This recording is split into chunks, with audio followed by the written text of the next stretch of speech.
Hi there, I'm Erin, and today I'm going to teach you a core exercise for pre and postnatal. The first part is for both pre and post, and then the second half is just for postnatal.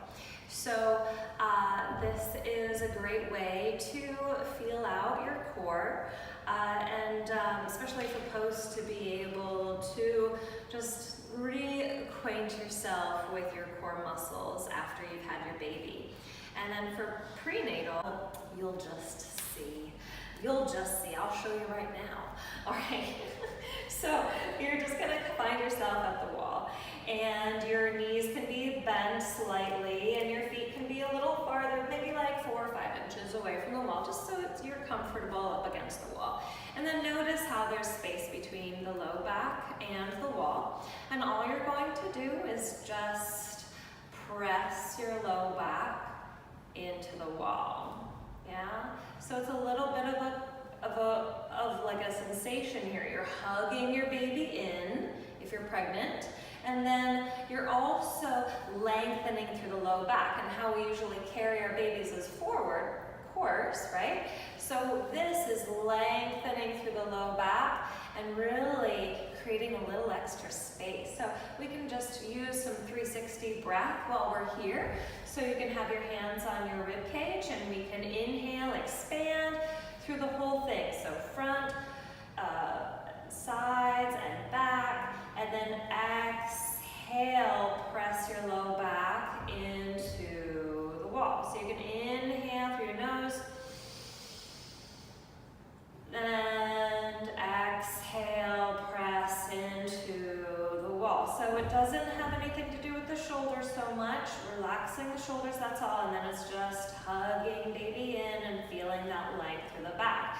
Now, if you are in post, you can have your baby, you can do this anywhere, and you can just hold your baby, and you can just do this rocking, and it's just like, oh, hello, core.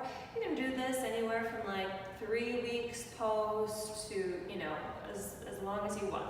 I would say at least 3.5 weeks if you had a cesarean. But this is just a nice thing to do, just to feel it out. Just a little rocking. It's the most gentle thing you can do. Just a little bit of rocking. And if you're, pregnant still, I do this in my class on a regular basis. You are using muscles that you're going to be using to push. So these are fine muscles to check in with. Be like, oh, hello, right? And it feels so nice on the low back as well, creating that space. So go ahead and give that a try. While we're at the wall, we're going to do something else.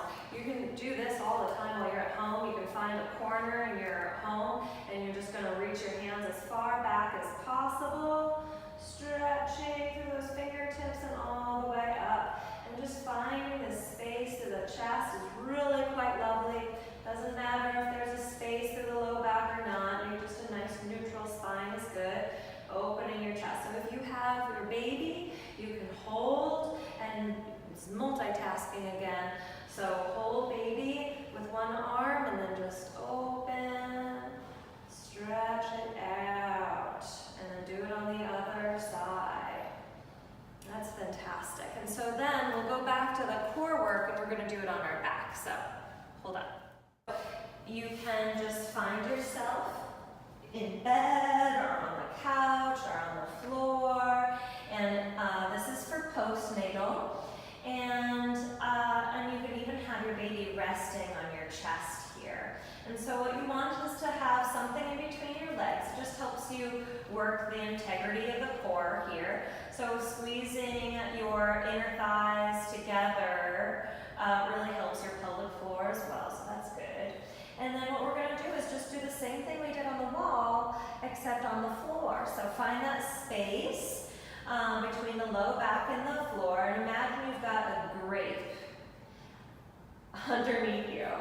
And then you're going to squeeze and press and squish that grape with your low back. And then you're feeling the core, you're hugging in here. So it's just a rocking. Your hips stay on the floor. I'm going to keep my hands lifted so you can see what I'm doing. I'm just rocking here.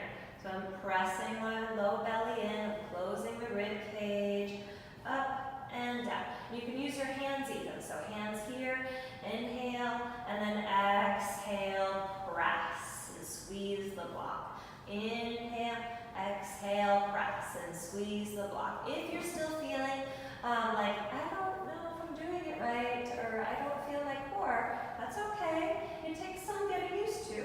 So you can also use a block and put it underneath your head. So remember like the classic crunches? So lifting your head helps you have a little bit more contact with your core. So instead of making you work and lift your head, we're just letting yourself rest. Let your head rest. And then we'll do the same thing. So lifting, inhale, exhale, squeeze. Lifting, inhale, exhale, squeeze. So you can do this with the baby sleeping on you, or maybe if you can, I don't know, yeah. And let's see. So you can do this with your baby sleeping on you, or doing belly time while you're doing this. It's great. And then if you want to do more, if you're like, okay, Erin, I've been doing this for a couple of weeks now, what else? So now you lift up a leg while you're here. So you inhale, and then exhale, press your low back into the floor and lift a knee. And then inhale down, and exhale, switch. Press the low back into the floor and lift a knee. Yeah, so you can keep going. And you can make this harder by stepping your feet out a little bit. Inhale, exhale, press it to the floor and lift your knee. And inhale down, exhale, press into the floor and lift your knee. Keep going, keep going. Inhale, exhale, press into the floor and lift a knee. Now if you are lifting a knee and you're finding discomfort, then don't do it. Go back to the rocking, okay? And so when you are to come up, don't ever come up like this, okay? That is not good for our core. We want to roll to the side and then press yourself